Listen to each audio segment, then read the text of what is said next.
What you just said is one of the most insanely idiotic things I have ever heard. What kind of ignorant shit is that? At no point in your rambling, incoherent response were you even close to anything that could be considered a rational thought. You idiot, you fool! Hey, dummy! This is the Ignorance is Blessed podcast. Everyone in this room is now dumber for having listened to it.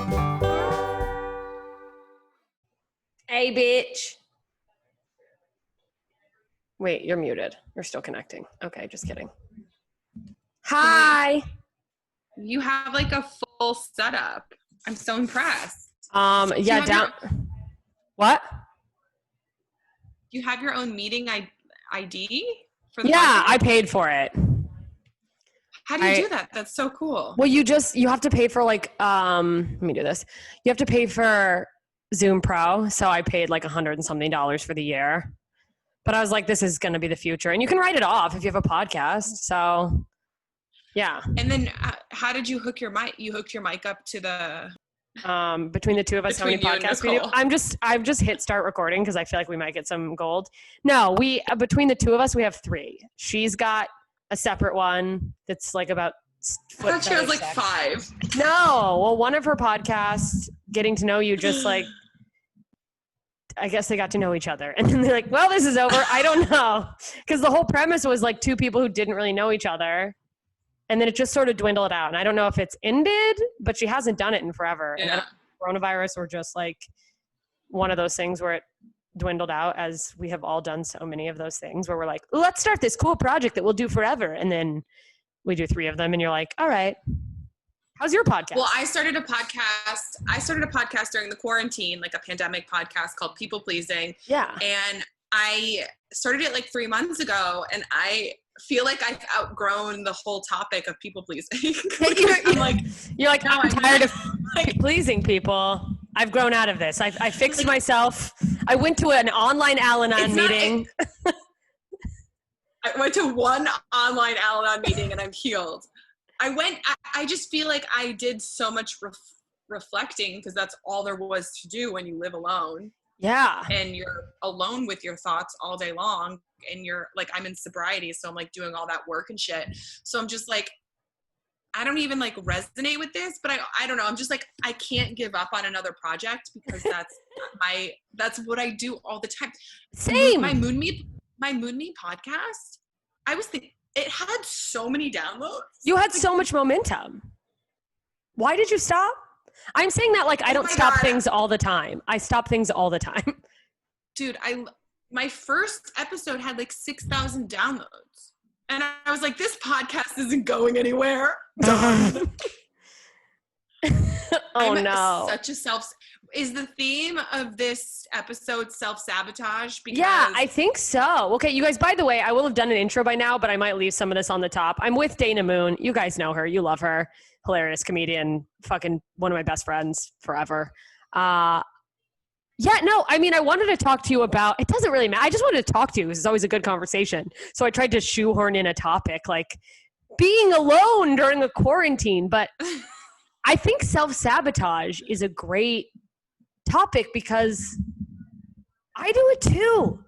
I mean, the amount of things you and I together have started and never finished or just quit. And that were amazing.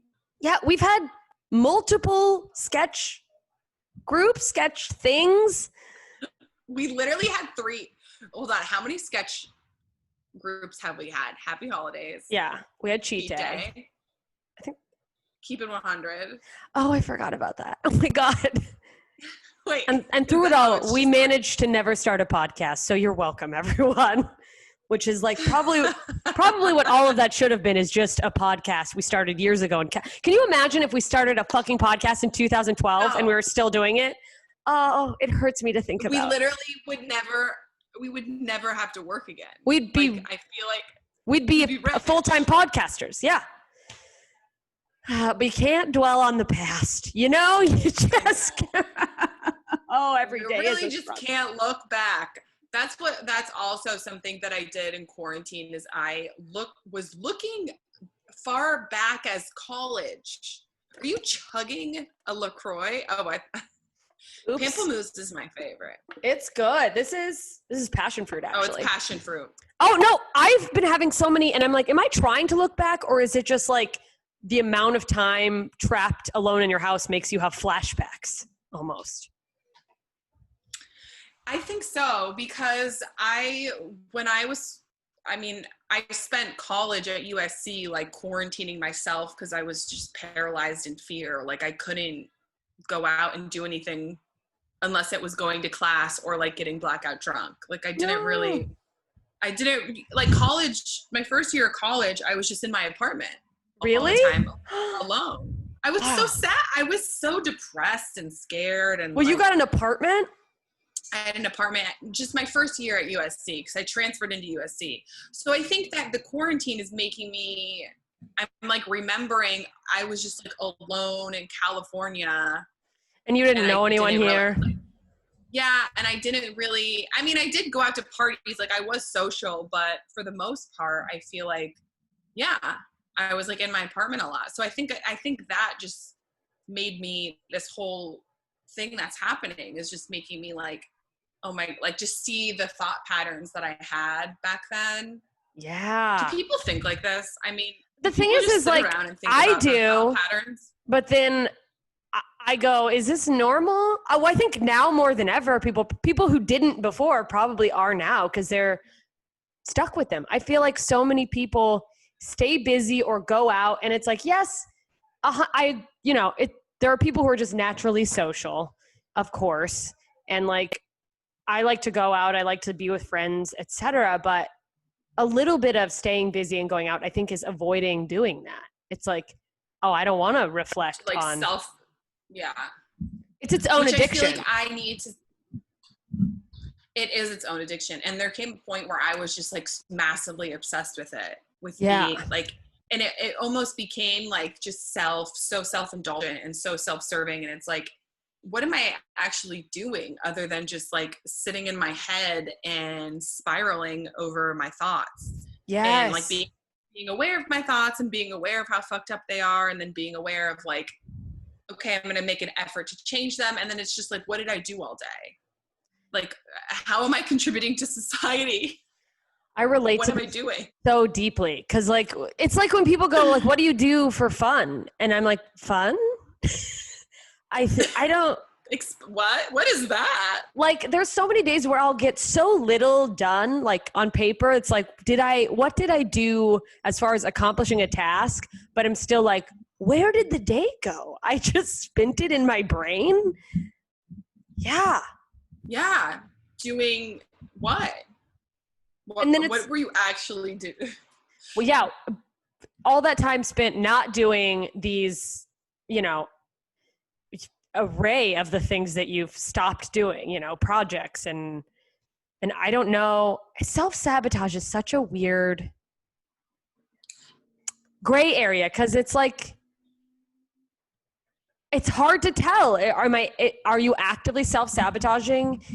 Are you supposed to protecting yourself? Yeah, and it's like, or was it like, okay, supposed to yeah.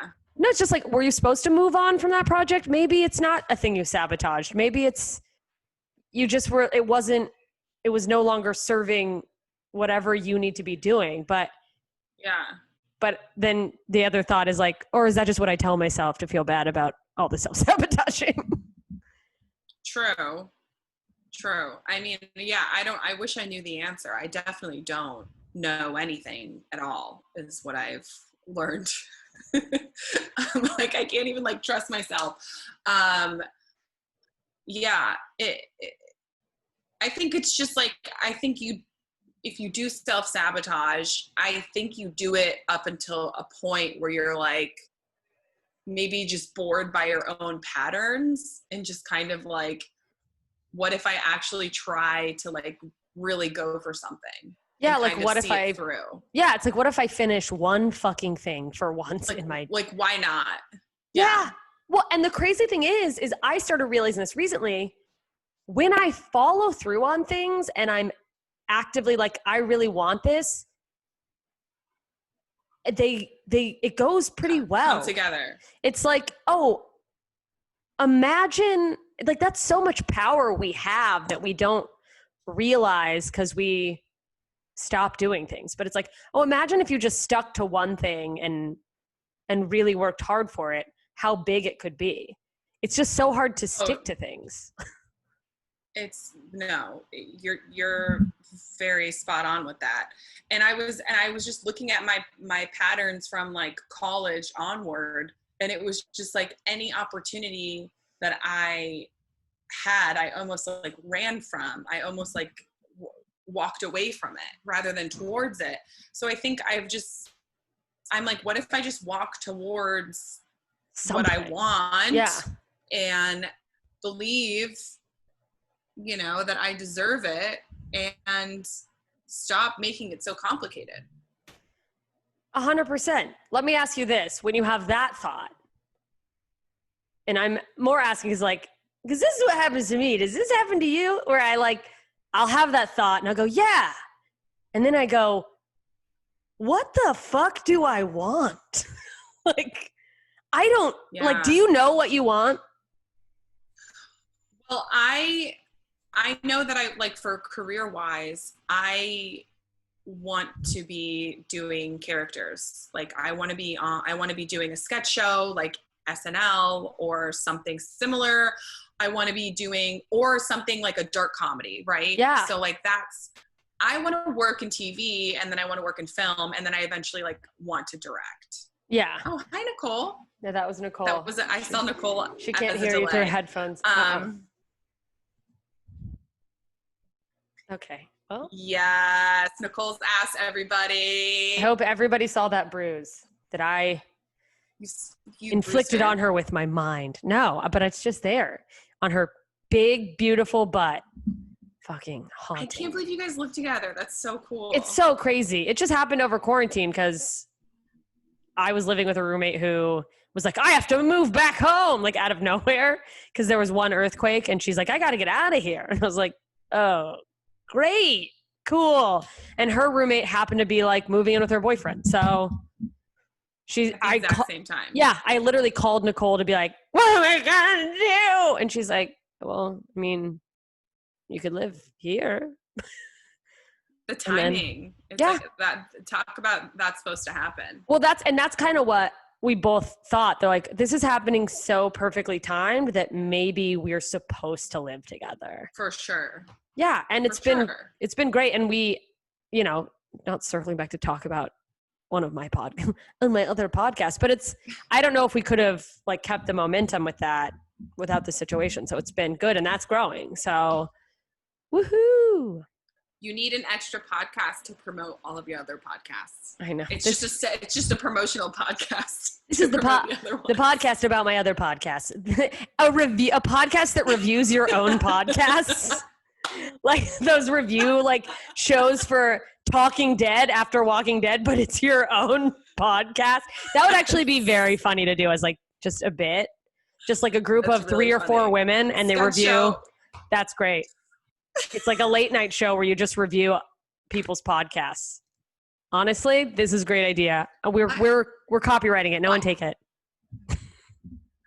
Why is there not already a show like that? There might be, but I've never heard of it. I mean, for better or worse, people love shows that just like wrap up what you missed, or people want the bullet points. It's like if you had a show you could tune into that gave you like 5 to 10 podcasts of here's the major things that you missed, so that then I feel like most people would use it as conversation points at work. They'd be like, oh yeah, Joe Rogan talked about DMT. Isn't that crazy? I'm paying attention. Well, there's so much, think about it. Like there's so much content. It's like overwhelming. That's probably like for a consumer, it's like, how are you supposed to keep up with all of these TV shows on all of these streaming services, all these podcasts? It's insane. Like it's a lot. And then I have that creator thing where I'm like watching something and then I just start feeling guilty that I'm watching it and I'm not like working on it. Yeah. That it's like, what is that? I mean, I get it where you go, I should be making something. Especially when you watch like a shitty show and you're like, well, this got greenlit. Especially when I'm watching a show where I'm like watching an actress and I'm like, I can literally be doing what she's doing. Yeah, it's like I want to be doing what she's doing. it's like Shit. sideline syndrome. You're like, wait, put me in, coach. It's like, it's crazy. Yeah. I started watching that show Hollywood on Netflix. I've seen the whole thing. It's so good. Wait, hold on. Halfway through, are you kind of like the storyline's getting super fucking cheesy? I mean, it's very corny. I like corny though. Like that's the thing is, if I loved the beginning when they were like working at a gas station and hooking up. I was like, hell yeah. Yeah, I think it loses steam for a lot of people because it stops being all about sex. And it's like, I don't care about your dreams. Go back to fucking illegally. I know. It's so hot and unexpected. I didn't even expect that part happening. But also it's like, it's what pissed me off the most is how I'm like, okay, anyone who lives in Los Angeles and is in the entertainment industry, I don't care what fucking time era it is. You move to LA and your wife is pregnant. She's like 2 months pregnant.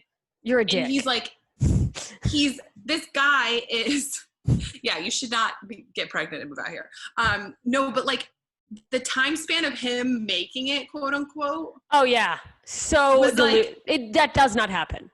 It made me angry where I was like, bro, there's no way that you would be the star of a movie within 6 months of living in Los Angeles. Yeah, like his wife hadn't even had the baby and it's like, you're a star. Like, it's frustrating because, I mean, it's like there's enough people in Los Angeles. We don't need people seeing this and going, it could be me next.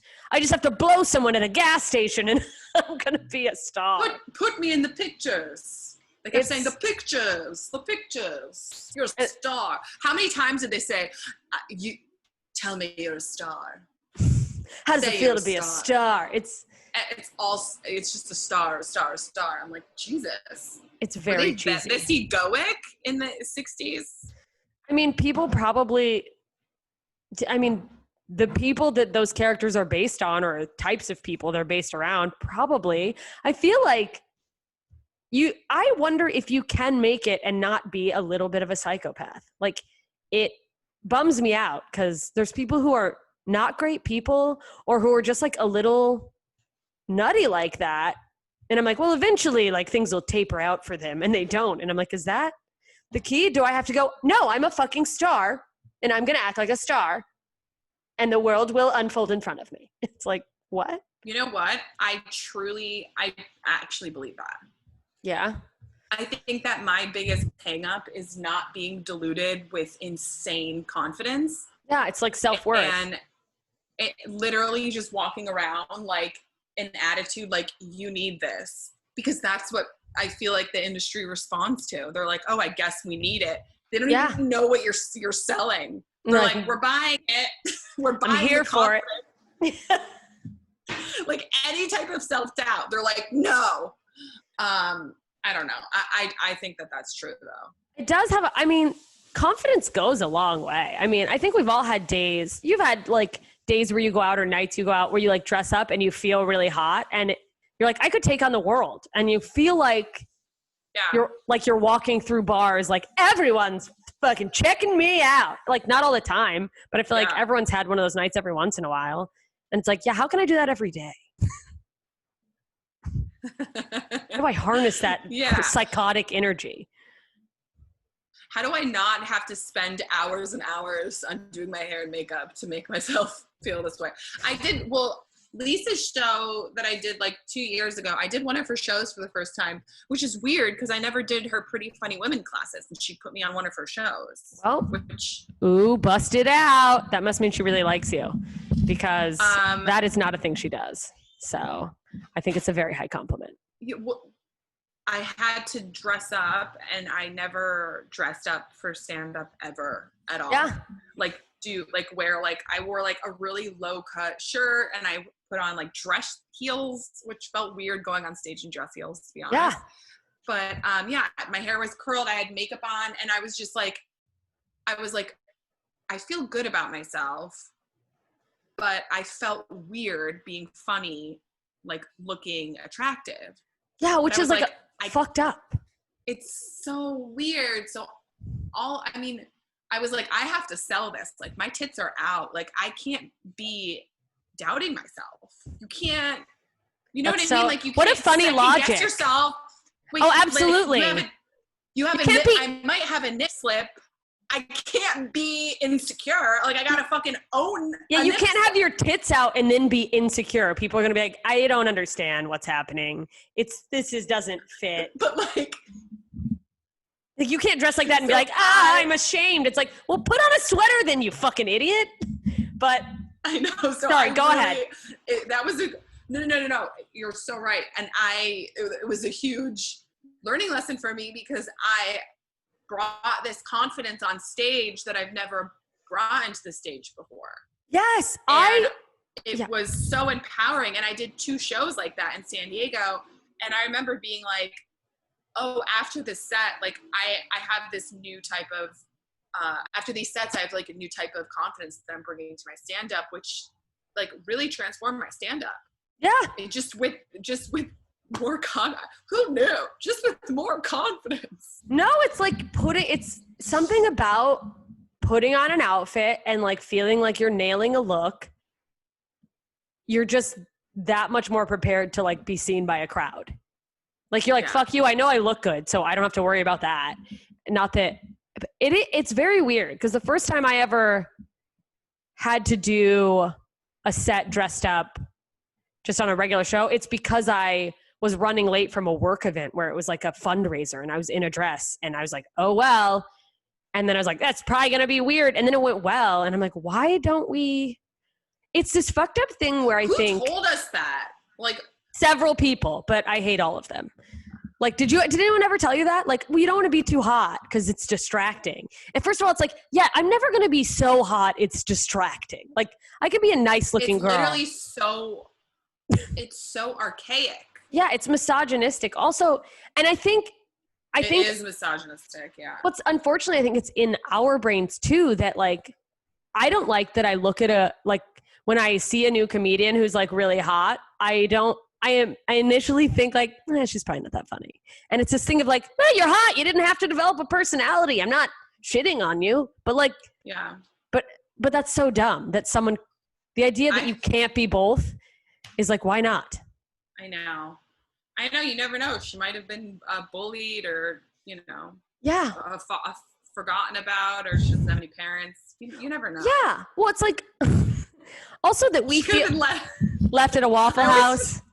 I always just feel like something really tragic has to happen to you to be the stand-up comic, because why would you want to do this? It's like, what do you I think a little bit. You don't have to have the most fucked up life, but you have to be craving love in a very specific way to go like, this is what I need. A crowd laughing at me. This feels good. Like, what is wrong with us? That it's like, yes, laugh. Like that's everyone's nightmares, to be laughed at by a group of people. And we're like, nothing brings me to life. I know. It's actually really disturbing if you break down what a stand-up comedian does. Yeah, that it's and like people are like, oh, but they're spreading joy. And it's like, at what expense? Yeah, they're just slowly killing themselves, like for the masses, for 10 people in an empty bar.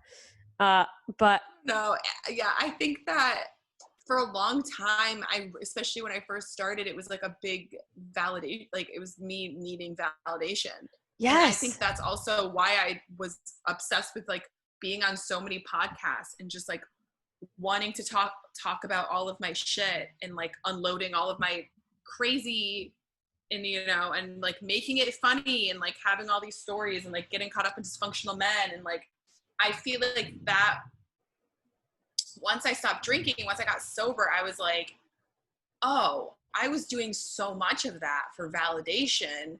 Yes. It's weird that I still want to do it because I'm not looking for validation anymore. Thank you. I'm feeling the same way. Why? But I'm like, because now I like can validate myself as a human, and now I'm in a weird place, especially with not being able to perform because I'm like, do I need it? I mean, I don't need it, but I still miss it. Yeah, it is this weird, because at a certain point, I think early on in my career too, like it is like, it's like a drug. You like feel like you need it. This is so great that you're saying that, because I've been feeling that for a while of like, yeah, I don't have that desperation of like needing a crowd to love me. I still enjoy doing stand-up. It's still like I love it. It's great. But that idea that every comedian is like, please God, I wonder if this is maybe not depressing, but negative, is that I'm like, can I not progress further in my stand-up career if that's gone? Like, or is that a delusion? You know, like that I'm not what drove you to work so hard. Yeah, and it's like, right? Yeah, that was your main drive. Exactly, and it's like, oh, I don't need everyone to love me. Yeah, and I don't fault anyone who feels that way or who's like, that's not why I do it, but I think that was why I did it. I was like, I just want love, and the more you work on yourself, the more you're like, yeah, I'm okay. Yeah. Yeah, it's almost like when you have moments of realizing like everything you want and that you're searching for outside of yourself, you have inside of yourself. Yeah, because then you go, well, what do I do outside then? Then what am I trying to work towards, I guess, if I have everything. Yeah. It is interesting. Like when I first started doing stand-up, that's the very first moment I actually started working on myself. Like, yeah. Like I started stand up and I was like, oh shit. Cause you have to be honest. Yeah. Right? Like you can't make a joke about something that isn't real. It's just not funny. So stand up is what got me to be honest with myself. Yeah. Cause you had to look at your shit. And I was like, oh, I'm very fucked up. And I have this like delusion where I think I'm more fucked up than I am. Which I think I don't think that's abnormal. I mean, I don't know to what extent yours goes, but I think as humans, we all judge ourselves more harshly than we judge other people. So yeah, we can feel all our feelings. So it's so much more than what we can see in another person. So I think that's to some extent, that's normal. To be like, I'm a ball of trauma. I don't know. I feel like these guys I date think that they're fine and they don't work on themselves. Yeah, they don't even have the language. And look, I'm not here to shit on men. I am. That's why I brought you here. And welcome back to my show's really. This is our new podcast, Shit on Men. My 8th podcast I started today. But like these guys don't have the language. They don't even know what I'm talking about. Like I think I said something as simple as transmute. And he was like, what does that mean? Like, what do you mean like transmute energy? And I was just like, oh, you don't have like language for like growth words. Like he didn't understand growth words. And I was just like, and then this other guy that I dated a quarantine, I had like a 2-month quarantine boyfriend. I guess. I don't know. Well, everything's fine. We tested negative for COVID and we didn't fuck. So who cares? So what a great use of your time. What a waste.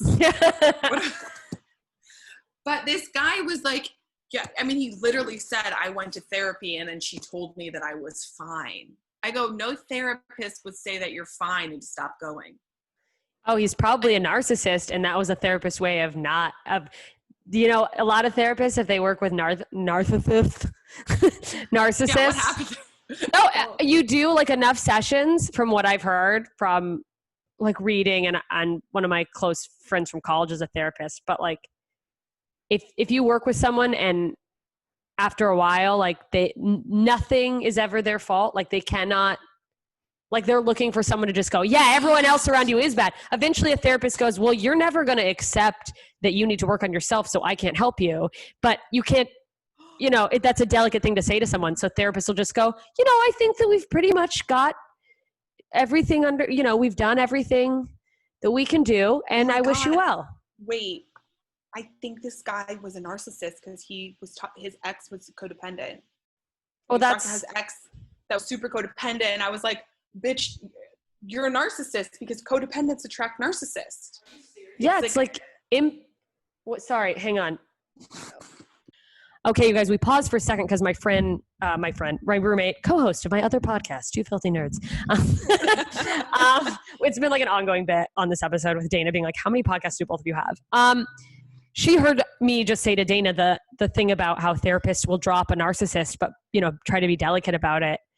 And she's like, is that true? And she was like, oh, somebody I know just told me that happened to them. And I'm like, well, TikTok, red flag.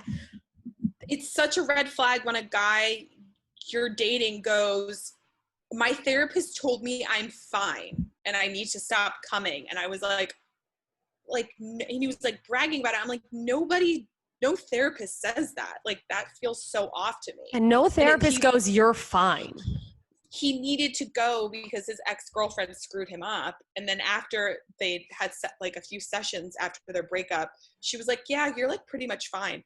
Okay, so he was a narcissist for sure. Yeah. But I also started looking up, I'm really interested about why people are narcissists, and I want to have compassion for it rather than just kind of like exile them out of my life. Yeah, it's hard because I'm in the same boat as you, and it's very hard because they can't receive. So I'm a codependent, so I attract them. Yeah, well, that's why all the men that they're like, well, I don't know why all these men don't have the language. It's because a narcissist is like, well, I don't need to work on myself. I'm great. There's something wrong with you. Yeah.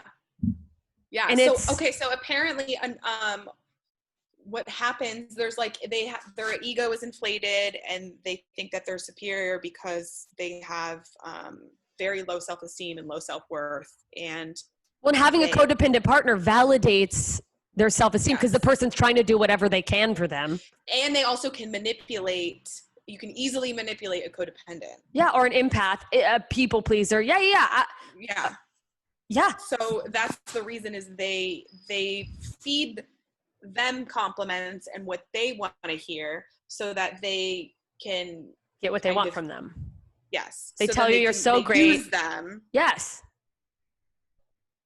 So basically what I get from it is that a narcissist, like what happened to them in childhood, they have some type of stunted emotional growth, or did not receive needs from their parents. Yeah. There's something like, there's a lot of trauma that happened to them in childhood. Yeah, to make them have to compensate like this. Exactly.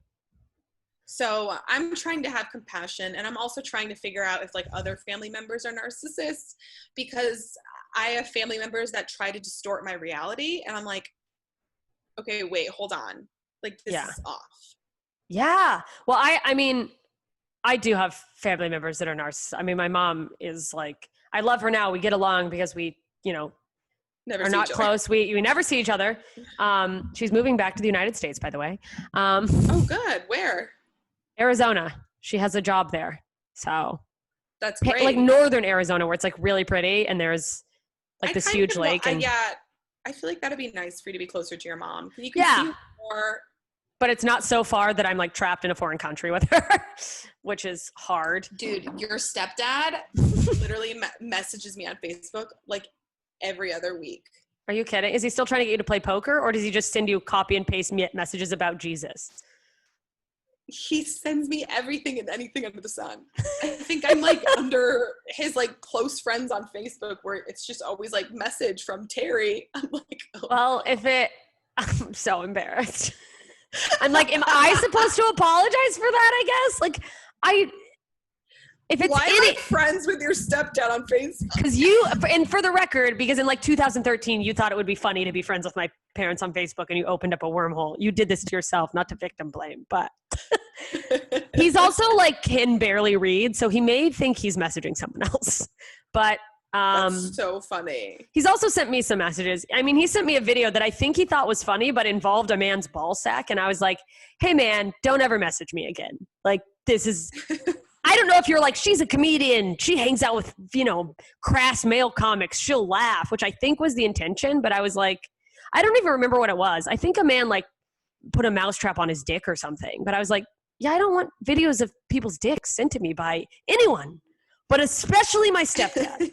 Like, just 101 My stepdad is a character. Stepdad is so inappropriate. He's so inappropriate. Like, he's always telling me if I'm like lost too much weight, if I've gained too much weight. I'm like, don't look at my body. Yeah, my weight is not your concern. Ugh. But like, the fact that he stares at my body is more of the problem. Yeah, my Like, stepdad. Looking to notice. Yeah. My stepdad used to comment on my body all the time. I don't live with them. So I think, and I know like you don't live with them, but you see your parents a decent amount. So it's like, that's none of your business. And also, why are you looking at me? Yeah, it's just weird, dude. It's so weird. How do we get to stepdads? Great character, by the way. If you guys haven't seen Dana's stepdad, that should be your sketch group. Stepdads. Oh my God. Stepdads, I lost my mind because I finished my character reel and I was like, Yay. The only fun thing for me to do was I started impersonating my stepdad and I was like, I'm going to put him in my character reel. That's amazing. And I was like, I don't care if this is like right or wrong or what you're supposed to do, but I was like, makes me laugh and I think it's funny. And also I'm like, I think Instagram is like hiding my posts. Really? Literally, like my views. The algorithm is so shitty lately. The algorithm is so bad that I almost don't want to post anything because nobody can even see it. It's like hidden from all my followers. That's so weird. I wonder, I fucking don't know their system. It's so bizarre. I don't know it's either, just but weird. Sorry, go ahead. No, it just makes me not want to like put stuff out there because I'm like, no one's going to see it anyways. So who cares? Someone will see it. If one person laughs, I mean, the industry probably isn't going to care, but unless you have tons of views, but do it for that one person. Kill us all. Do it for the one creepy fan who likes all of your posts, who responds to literally everything you do. Fuck. Oh my gosh. Okay, so are you trying to date now? So you dated. You were dating in quarantine. Dude, I don't know if this is healthy or not, but let's just start with this is very unhealthy. We know where this is going. I was so lonely. I was very lonely. I was dating out of just pure loneliness. Just to connect with someone? I mean, you were like in your house alone. You live alone, right? I live alone, which I thought was a great idea, guys. Thought it was a great idea to live alone. Wrong. You know what's a good idea is to live with 4 other roommates in a very large house. I mean, I miss my very large house situation. Do you miss your Larchmont house? I miss rooms, several rooms, having places to go. I know. Rooms. I lived alone once for 1 year, and I was like, oh, I think I will end up killing myself if I live alone. Well, that's why our friend Megan moved. She lived alone for a year and she was like, I literally will die in this apartment if I don't move. It's a shame. It was a very cute apartment. I know. Would have been a beautiful place to die. Yeah, right? I'm like, who got that apartment, bitch? I know. And it was like rent controlled and pretty cheap. But so anyway, so I actually, did like phone dates. I was on Hinge and like matching with guys. Oh, I tried to date. They do video dates now, right? Yeah. Sorry, you tried to date who? I tried to date this guy I went to Joshua Tree with. Right before the quarantine started, I went to Joshua Tree with a couple friends, and one of them was a ginger. I mean, gross, right? So ew. That's so mean. That's so mean. I don't mean that. I'm just but disgusting. But die and burn in hell. Okay. I think one of my first boyfriend was a redhead. My God. Anyway. There's some hot redheads. Yeah. There's that one. I'm just kidding. You guys, we're kidding. Somewhere there's a redhead fan who's Who just turning us off. unsubscribed. I'm unsubscribing from all 12 of your podcasts. So anyways, I just forced this like really weird thing with this guy, and I was like, it was basically out of just like loneliness and fear of like, how long are we going to be in this pandemic? I would love to like Have a person. get into, yeah. And so now I see him with mutual friends, and there's this kind of like awkwardness of like, yeah, we definitely like forced something that we wasn't weren't there into. That's so But yeah, funny. I then I was just like on the apps, and I was just like I was a maniac on the apps. Really? Like swiping like crazy? Out of my mind. And this one dude, I thought this would be a good idea. There was a couple sober dudes that I was talking to at the same time, which I was like, this might be great. Like, It's dating. I'm sober, he's sober. So is he Yeah, and he getting and to know he. somebody. I literally, these men were straight up psychopaths. Really? One of them just called me every day and wanted to talk for like an hour on the phone every day. Oh my God. And Every then the other day? one, I couldn't do that. I was like, no. Yeah. And then he was like, he was really into sexting. So we sexted, and that was like hot. I was into it. And then he like really was into calling me like a dirty slut. And I was like, yeah, I'm All a right. dirty slut. And then the next day he's like, what are you up to this afternoon, you slut? And I was like, what? It's just calling me a dirty. Why do men not understand that there is a place for that, and if a woman's into it, fine. That does not mean she wants to be called that across the board. This is And then he's like, call me back, dirty slut. And I was like, no. also like you can't think of another Text word. me. But also like in context, like I want to be called a slut like when something sexual is happening, but in day to day, I don't want to be called a slut unless you're like my girlfriend and you're like, hey, whore, or whatever. Yeah. You're like, you slut. What's up, slut? Yeah, no. I mean, I enjoy that, But from a guy, if he's just like, good morning, slut. Be like, I'm not your property. What's wrong with you? Good afternoon. hello, Whore. wench. Like, my boyfriend calls me a winch sometimes just to be funny. Not in bed. That would be very weird. But not to kink shame, but it's real. It's just a funny word. Shame. I know. You're from Connecticut. We know. I shame.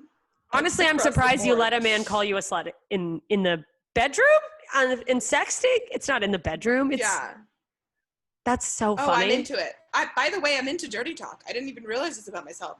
I'm really good at dirty talk, and I'm really into it. Yeah. And I was learning. This one guy was kind of like teaching me the ropes, and so he was like, we were telling each other like our porn fantasies. Yours was like the Grinch. Dirty talk. I'm like, his face is green. He has long nails. But like we were hooking up, and we were totally just going to second base, like a junior high jerk off or whatever. And we had to be whispering dirty things in each other's ears, like get each other off.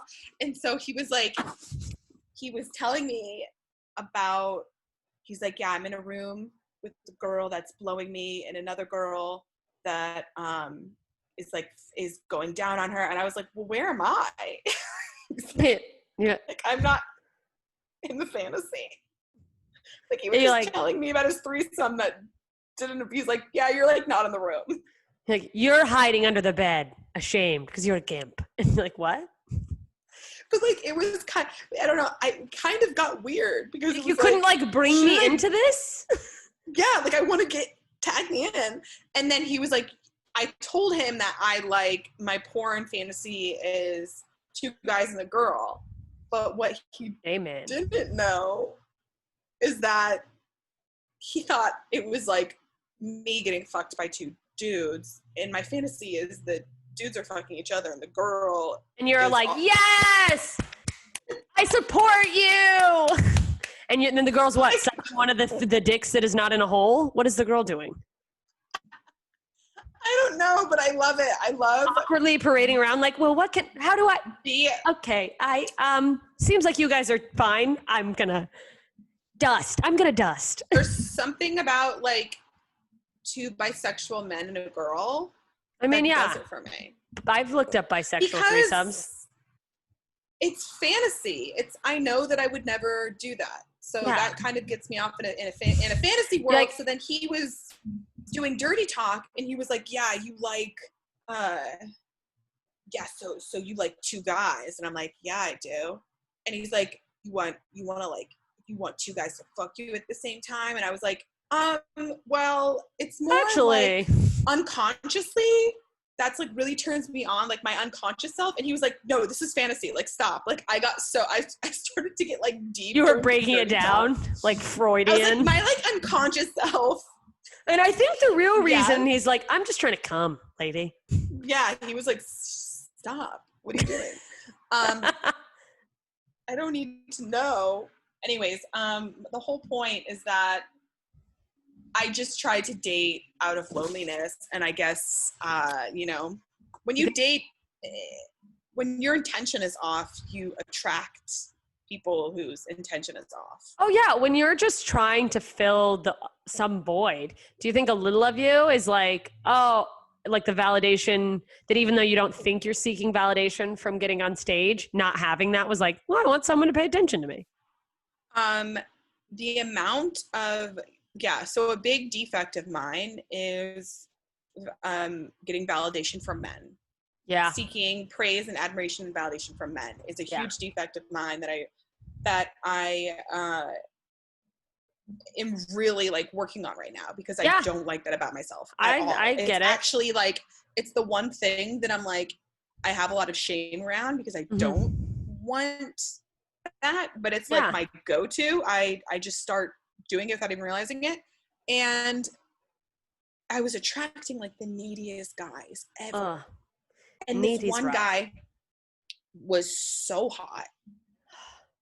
He was the one of the sober guys that I was telling you about. And I can't really date sober guys is what I'm realizing. Really? Even though you're sober? Yeah, this is interesting. They're too much. I can't date a comic. Do you think it's the same thing? I can't date a male comic. Do you think, is it because it's, what is the word I'm looking for? Too much, what is that word? When you see yourself in someone? Do you know what I'm trying to say? Too much of a mirror?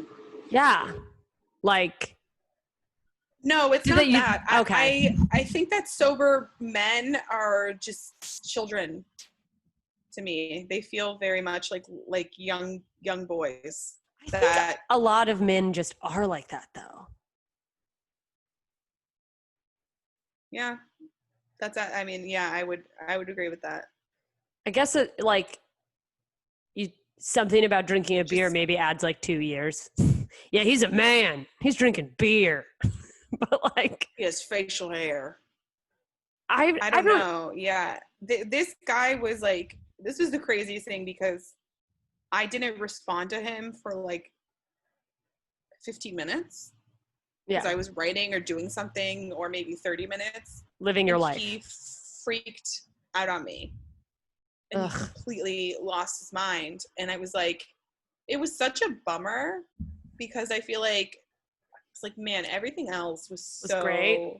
When someone does that though, or like early on comes on too strong, it's honestly like you get bummed, but then you're like, realistically, it's like, oh, thank goodness that he did that. So now I know that he's like that, that you didn't get deeper into it. Yeah, it's like a blessing when it happens right away because you're like, this would never work out long term. But also I was just like, he definitely thought that I was shaming him because I was just like, yo, good luck finding someone who responds every 5 minutes. I mean, yeah, that's a lot. I know we're in quarantine, but like, I don't know anybody who responds every 5 minutes, no matter how obsessed they are with you. No, it's like, I think it's a thing that a lot of people think is normal to want that or to expect it. And it's like, Yeah, especially I think even now more in quarantine, it's like we have to actively work to make sure we are disconnecting from our phone, because it's like I'm just at home doing nothing. I'll just get right on the phone, and it's like, I need to take active breaks from stuff or I will go crazy. Yeah. Like I can't. So it's so bad for our brains to be on our phone all day. So bad. I'm trying to limit it even more, but I've been trying to reduce social media. And it's like, it's also just like relax. It is a weird time to like, do you think I don't have anything better to do than respond to you? And they're like, well, what were you doing? I was busy with You have like stuff. no excuse. Yeah. Well, I which mean, is like, I fuck you. genuinely- I could want to be by myself. It's almost feels like disrespectful in a way. Like, do I not have an hour to turn my phone off and like get writing done and like do something for me? And I was trying to explain that to him. I was like, yo, I have to turn my phone off and hide it. Yeah, because it's compulsive. I'll be on it. And it's like the only way I can actually write is if I hide my phone from myself and I don't check it. And it's nothing personal at all. So get the fuck over yourself, bro. Yeah, it's also like, who are you that you think anyone should drop what they're doing to respond to you? Yeah. I mean, narcissists. It all comes back to that. That like, and that's the problem with LA is the entertainment industry, or the appeal of it attracts a larger number, I think, than a lot of other industries. So you got to weed through a lot of people. Yeah, all of the narcissists moved to Los Angeles. Yeah, that's why I started dating someone who was from Los Angeles. See, he was born here. He didn't chase anything out here. But do you feel like your relationship got so much closer during this time? Yeah, it was. I mean, there were moments where it felt very challenging, because it's like we were quarantining in the same space, and I was like at his place basically the whole time, and that's hard. Like you're just in someone's space, and you don't have your own space. And I don't know what the actual term for the feeling I feel in situations like that is, but after a very short while, I feel has something to do with shame or self-worth or whatever. Disgusting. Like I feel gross being in someone's space too much. And I've had experiences where like it's a weird thing, because I've had experiences before like that, and I've almost been like, I either get paralyzed by it and then I just am stuck in this gross, when it's like, yeah, I just need to make a little action, make a move here, take a break, go on a walk, you know what? Ooh, yeah. Or I just am like, I gotta get out of here. Like I go nuts. So it was challenging, but it was an interesting opportunity for almost a trial run of what it would be like to live together. So we got to learn. How long were you there for?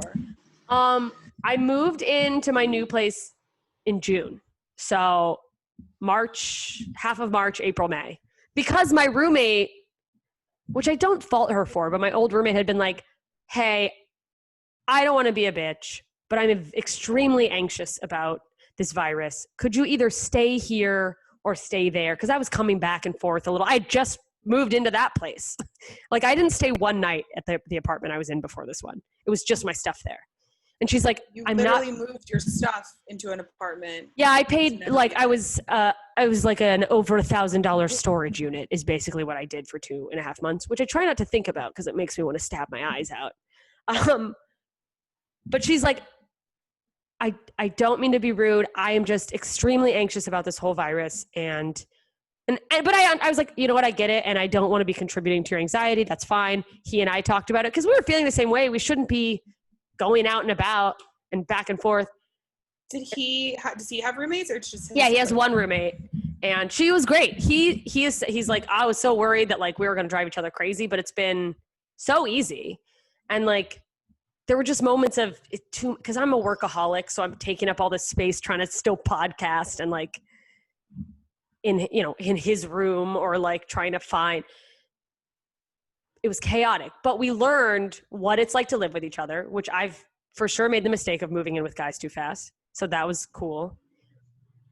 And I learned things like, we learned about each other in a way that like, when we do decide to move in together, we now have parameters of like things we definitely have to have in a place. I was like, we have to have more than one bathroom, and I want 2 bedrooms when we live together. I need space.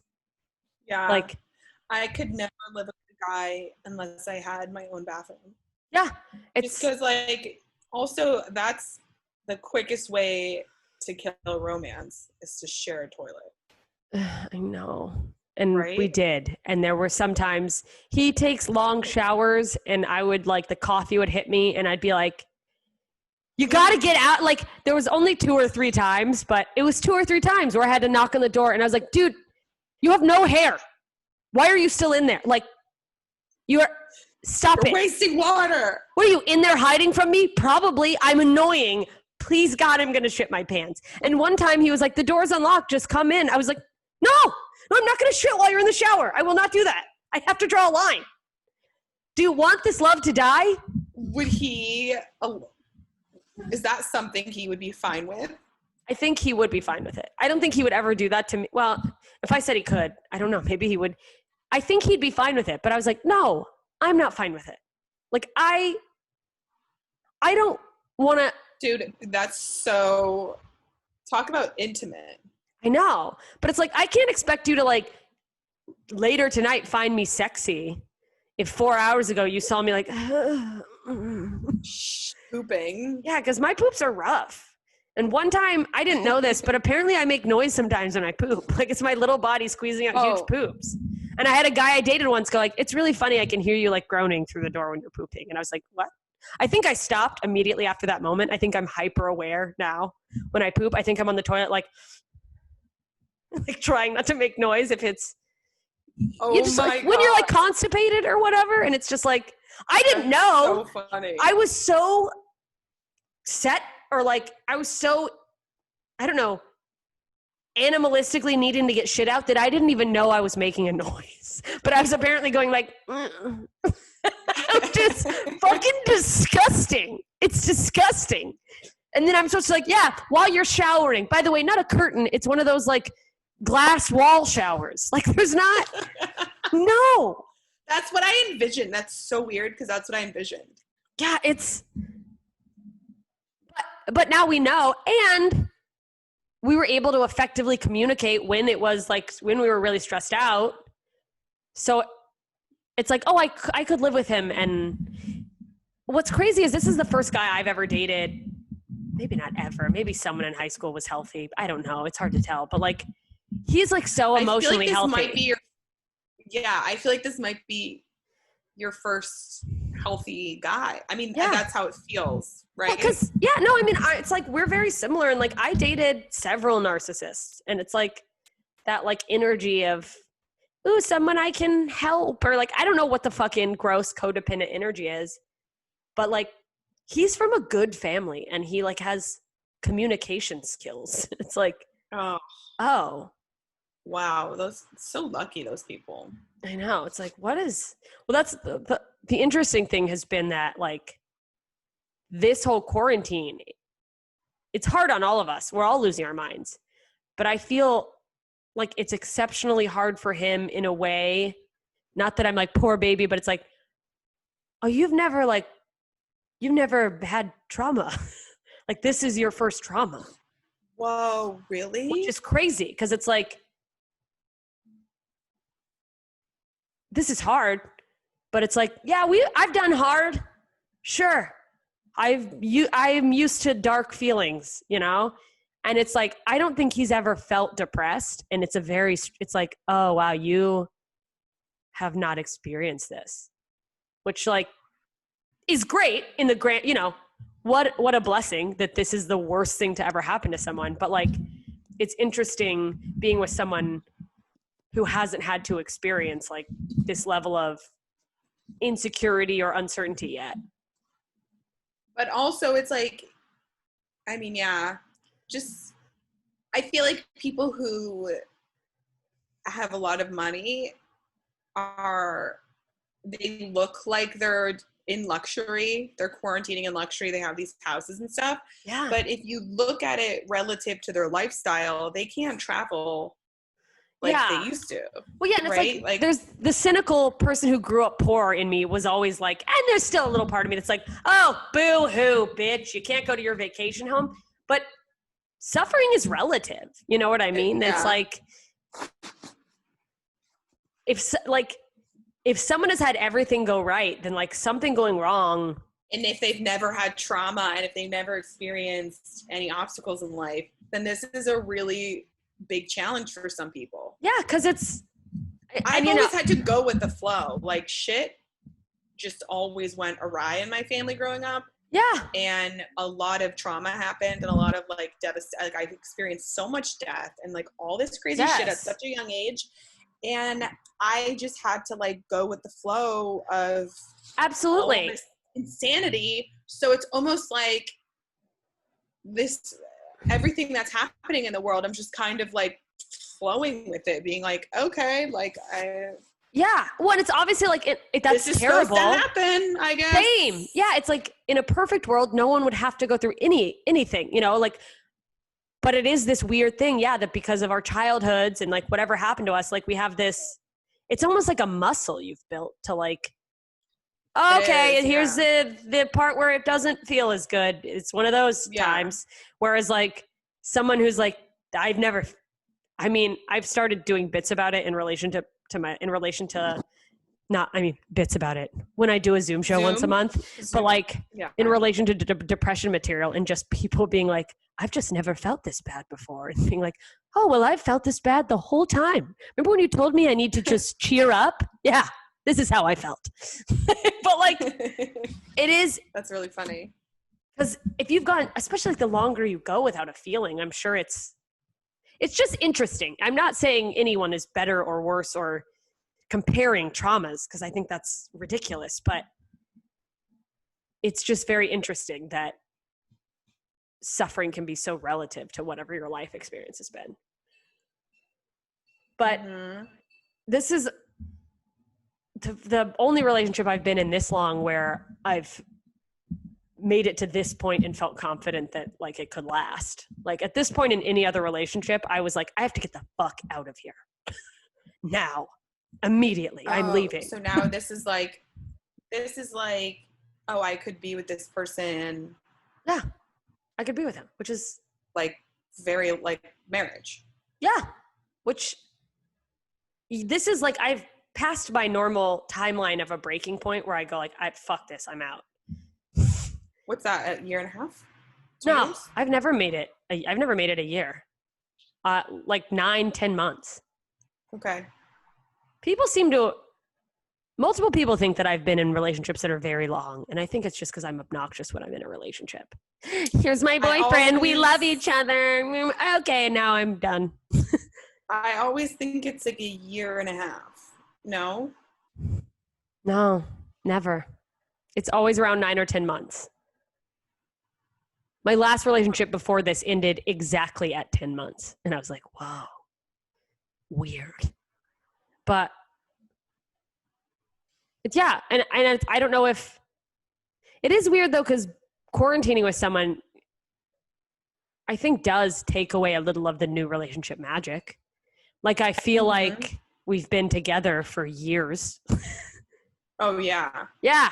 And it's like a little harder to invoke the like spark, the like, woo. Well, because it's you're basically just like jumping to marriage. If you're quarantining with someone and living with them, it's like, that's what your life is going to be.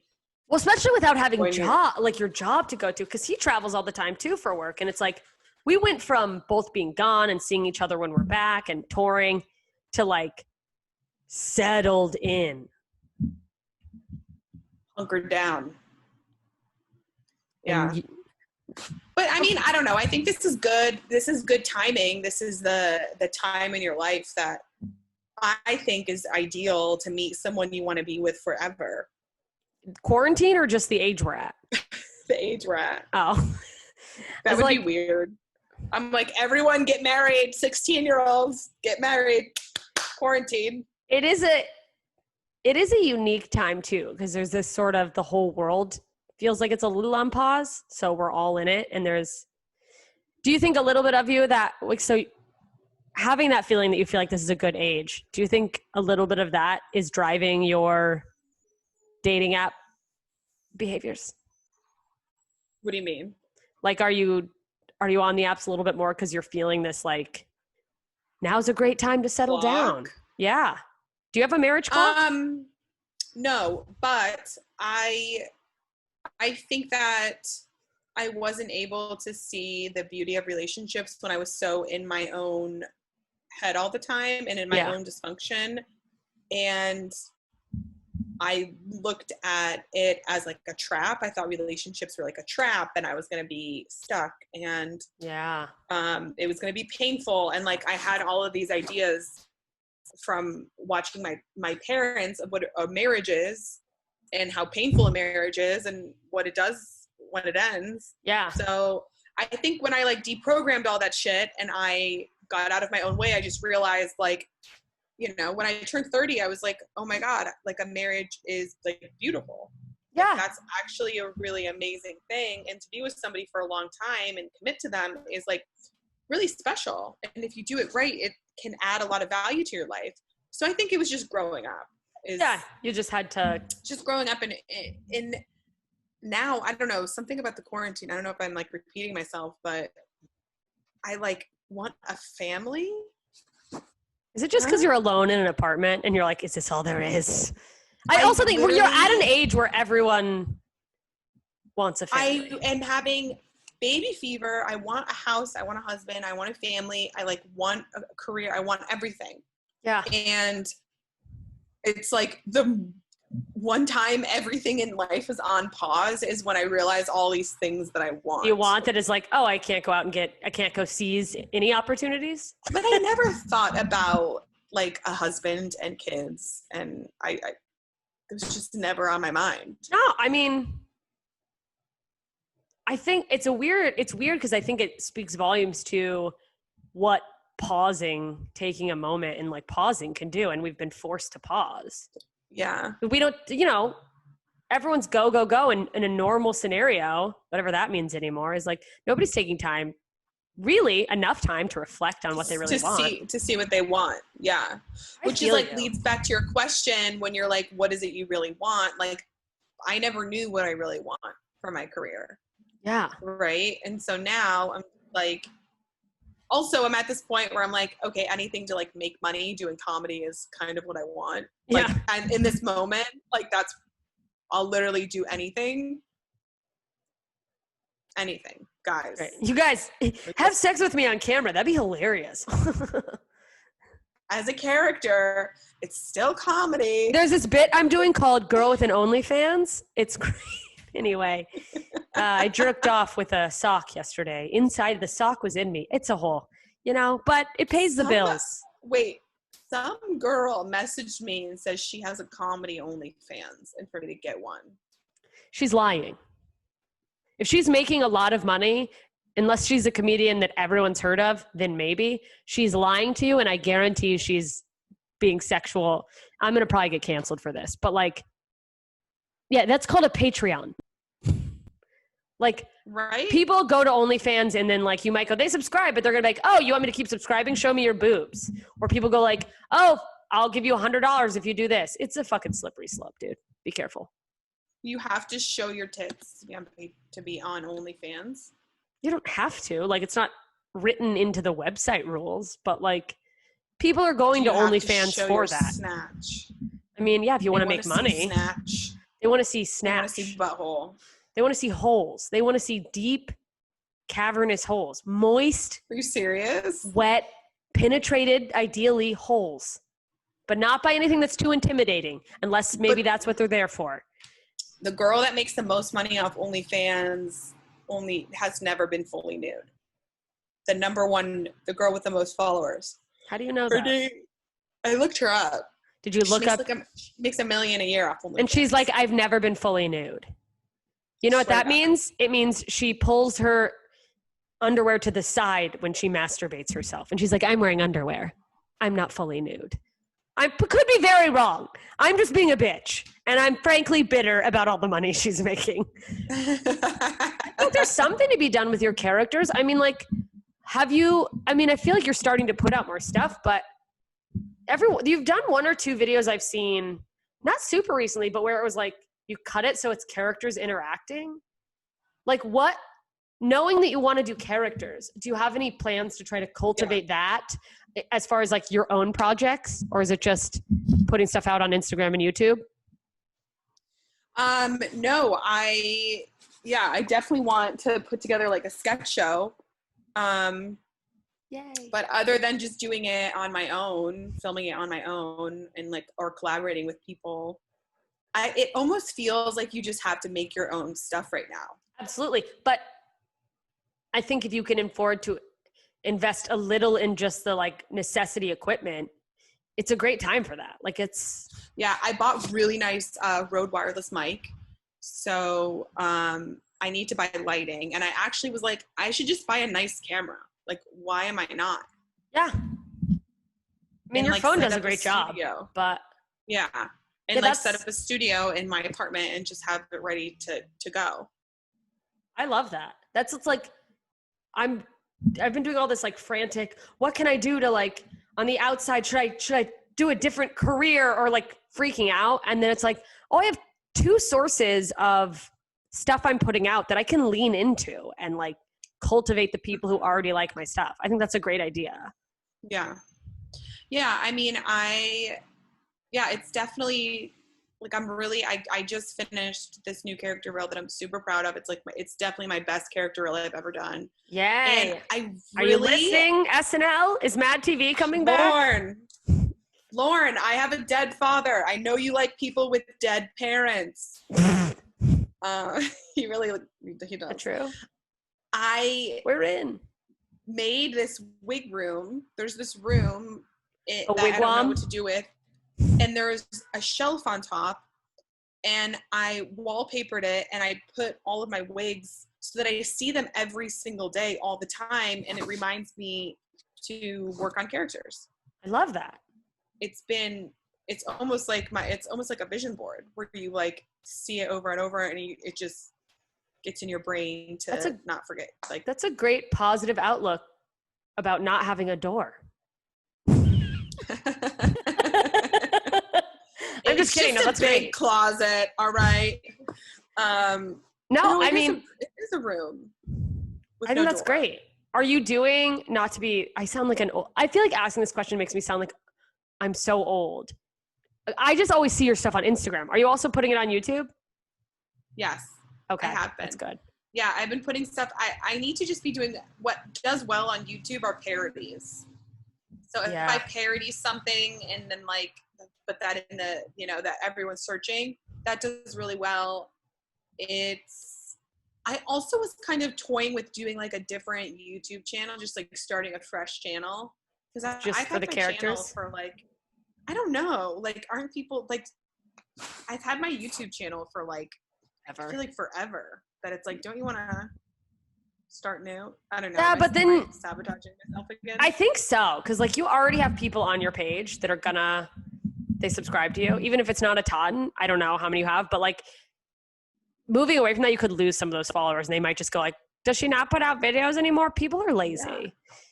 I also do you do any characters like with a consistent release, like every Wednesday Diane puts out a video or something? That might be something. I was gonna do hot takes with Diane, and then I just stopped. I was like, that was like an idea, but yeah, you're right. There should be a character that is consistent. Yeah, because people, it helps with.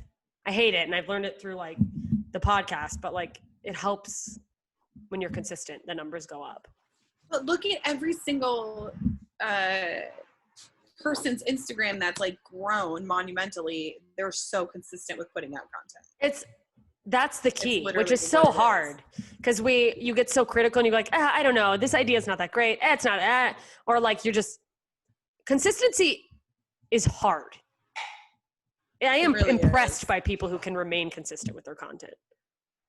Even through the pandemic, like there's been some comedians like Brent Pella puts out like 3 videos a week.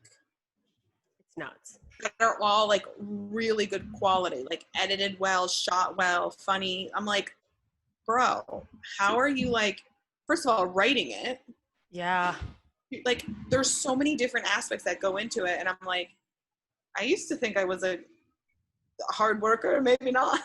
I know, it's crazy just to go like, oh, should I be doing, I don't know. I had to start taking meds for my ADHD, and doing that, I was like, oh, is this what it feels like to have a brain that doesn't have ADHD? It's been game changing. Like that's what I fell off with this podcast for like, not a long time, 3 weeks, maybe a month, but I was doing it weekly, and that feels like a big gap, you know? And Are you on Adderall? I am on Adderall. Nobody, don't fucking reach out to me. I take the smallest dose available. I take less than that. I like have to, because I don't want to be a fucking junkie or whatever. But, and I was so scared because they prescribed me that. And I was like, that's, the problem with Adderall is so many people abuse it that it has this bad reputation where like the idea of getting prescribed would I immediately go, oh, I'm going to be strung out or unbearable. But well, if you take too much, it feels like you're on speed. Speed, yeah. Well, it's also, if you don't have ADHD, it doesn't affect you the same. So the people who are abusing it, who don't have ADHD, who are acting like that, it's like, I don't get jacked up on it. Like what's crazy, what I didn't know, because my knowledge of taking Adderall was based on, I had taken it in college, but it was like the extended release. And I honestly quit because I didn't like the side effects. It was too big of a dosage, but it was based on other people I knew who did Adderall. And they were like, yeah, a little strung out or like really intense, like fucking, I thought it would like heighten my anxiety. And it actually, it helps my anxiety. Really? Well, and my doctor's like, yeah, that's because you have ADHD, because so much of my anxiety comes from my inability to focus. And like, so instead of the feeling of, which is the difference in between someone taking it if they don't need it, is like, they're going to be more like jacked up and probably anxious. And that's what I was worried about, but it's been game changing. I would take it, and I would take too much, and I'm not prescribed it. Yeah. And when it wore off, I would get really angry. And yeah. Is that a side effect you experience or no? I'm trying to think now that I've only been like taking it regularly for a couple weeks. Do you feel it wearing off? I don't think I get angry. I don't think I take enough to really feel it wearing off. But I guess I have had days where I've felt more emotional, but those are also days where I drink coffee and take it. So it's like, well, also a cup of coffee does that to me anyway, that like, not angry, but a mess. Yeah. Yeah, I know I'm trying to just be very observant, because if I have side effects like that, I don't want to be like that, you know? So if anything changes, I'll definitely address it. And I don't take it every single day either, because partly you're like, I have a lot of things to do. Yeah, I try to allot 2 or 3 days during the week where I go, this is a day where I want to get a lot done. I know if I focus, I can get a lot done. And I mean, the difference between a day taking it and a day not, in terms of what I can complete, is miraculous. Like, I used to be overwhelmed by like to-do lists. Do you think everyone has ADD though? Like, it's like we live in an ADD culture. No, it's probably getting worse though. But I also think that I don't have the right verbiage, but I don't think that all of ADHD is just attention span. I think it comes down to more. I do think the attention span of everyone is shortening, but it also, I didn't know this till recently, is way underdiagnosed in women because we don't present the same symptoms as men. Like young boys get diagnosed with it a lot or more easily because the hyperactivity, and like they're like, and women, it presents more as like like a disorganization, and it becomes this thing where so many women who have it, instead of thinking, oh, it must be that my brain functions differently, we make it like a self-worth thing, that like, oh, I'm disgusting, I am a failure because I can't organize my stuff like everyone else can. And then it's like, no, there's the wiring in your brain is wrong, is not wrong, but it's different, and it's fine. But I think a lot of women, I would say a lot of women are probably have and aren't diagnosed more than anything. So I guess, yeah. But I feel like I don't know. I do feel like I have it, and sometimes I'm like, I definitely don't. I like go back and forth. Just ADD. yeah. Not ADHD. Yeah. Well, it was even a thing where I got prescribed to it because I went to a doctor for my depression and anxiety. And I was like, here's what's going on, and I don't know what's feeding what. And just in the, after seeing me for a while, she's like, I think we should treat your ADHD, and that might help the other two. Because I think so much of your emotions are tied into your inability to get things done, and it's affecting you. She's like, I don't think you're chemically depressed. I think that your inability to function at the rate, that you would like to function. You can. Yeah, is depressing you. And then you get anxiety about like not getting things done, and that makes you more depressed. It's crazy. She sounds like a good therapist. Yeah, she's great. I also realized that I just went on a tangent about Adderall, which is a very Adderall thing to do. Like, no, it's not affecting me. Like, I'm fine. Everything's like, it feels like nothing. I've never been better. Adderall, shut the fuck up. So wait, are you, I guess let's start to wrap up now that I've done all the talking. I'm sorry. No, it's your pod. I know, but I don't care about me. Are you currently trying to date? Are you taking a break? What's the scoop now that we're trying to shut down again, I think? Yeah. You think LA's shutting down again? I mean, they closed bars. Yeah. It's because fucking idiots won't wear a mask. Just wear a fucking mask, you guys.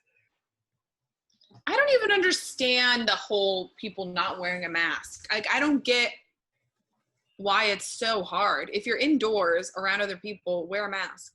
It's because... And if you're outside, just bring one and put it on when you pass people.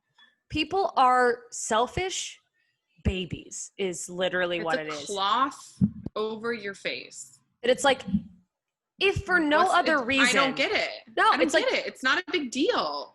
Right, and it's like, if all it did was make somebody else around you feel more comfortable, why wouldn't you want other people to be comfortable? Exactly. Why do you have to be such an asshole? I mean, to me, it's literally people going, I don't want anyone telling me what to do. And it's like... It's literally people being children. It's like, yeah, no one would be telling you what to do. Acting like children. Yeah, giant fucking babies. Yeah, so I dated this guy, I guess maybe for a couple months, and he talk about anxiety. Things just ended like naturally. I didn't even have to have that like weird awkward talk. I was just like, yo, I'm busy. Like, I don't have time. I have stuff going on. I'll get back. I have to brush the wigs. Casual. It's a whole... I was like, I'm in character right now. This is Janelle. Get out of my life. Yeah. No, he was extremely neurotic and anxious, and that It's hard. I can't date guys like that. No, it's like, he was just so weird that like we hung out, even though like we're both social distancing, and we had like 3 social distant dates and got to know each other like very slowly, and then we were like slowly started seeing each other, and then it was kind of nice because we both had to like communicate to each other our whereabouts, which like I'm crazy and I like, so I'm like, who are you with? What were you doing? Just for COVID for safety. Reasons. That's so funny. Not for like my own brain, but not because I'm afraid that there's someone else. Yeah, so we were both super safe and like very open about that, and he was just so nervous that we hooked up. We literally didn't even do oral. I mean, it was like it was such a low-key hookup that Yeah.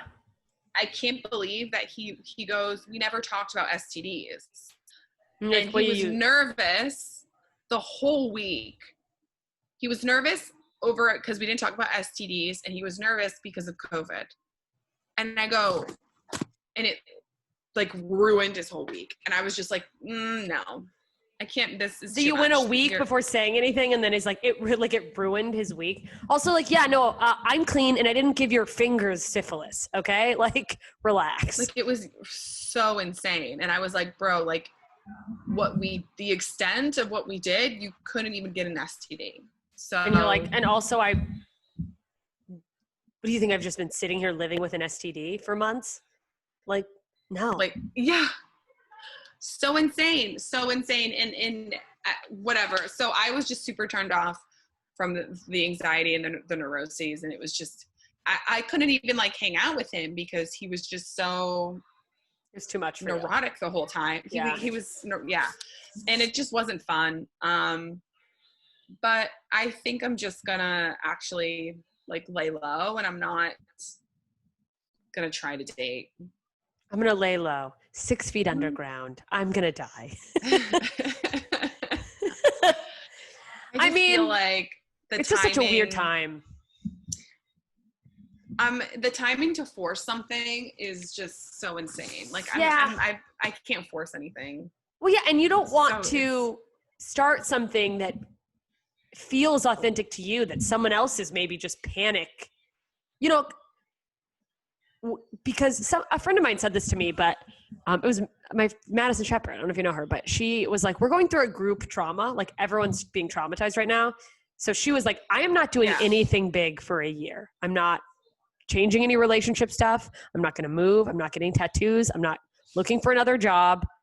I'm just going to like focus on what I need to do to get by and taking care of myself, because we are all in a state of like heightened emotion. So you could make a poor choice just being like, I need to do something. So just, take That's breaths. me dating. I'm like, I need somebody. Help. Well, we all love you, Dana. I love you. I miss you. I miss you too. When can we see each other? Never, now that I know you are social distance dating, you whore. I'm kidding. We should do a socially distant hang soon. Yeah, I'm gonna fly home next week. I have to see my nephew. Godspeed. Oh my God, you have a nephew. That's right. He's 2 months. Oh my He's 2 God. months. I can't wait any longer to see this guy. I'm obsessed with him.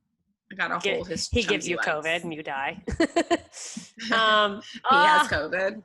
Post a lot of pictures. I love that. Yeah.